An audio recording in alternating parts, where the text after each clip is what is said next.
yaxshi oylik olyapti-da, darrov mashina olib qo'yapti-da, keyin uni tugatganidan keyin yana olyapti-da. Mashinangiz yo'qmi, G'ulomjon aka? Yo'q, mashina yo'q. Umuman shaxsiy mashina yo'q. Yo'q, sotib olganman. Nima unaqa?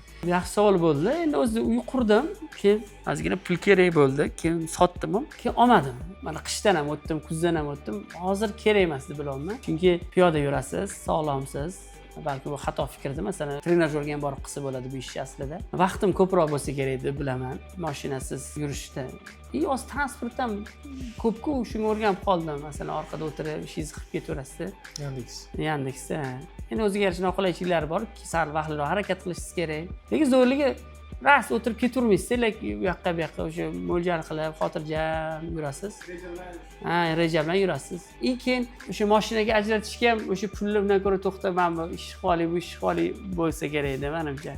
Olarman varianti yoki mashina o'sha nima bermayotgan bo'lishi mumkin. O'zi aslida marka bu baraka bo'lsa zo'r olish kerak, kimni xohishingiz. Lekin o'ziga nagruzka berib, ko'proq bu o'rta aholiga tegishli. Yaxshi oylik olyapti-da, 20 millionlar, 15 millionlar olyapti-da. Darrov mashina olib qo'yapti-da, keyin uni tugatganidan keyin yana olyapti-da. Men aytaman, nima kerak bor? 30% sen yeyapsan, uni bir yig'ib ol.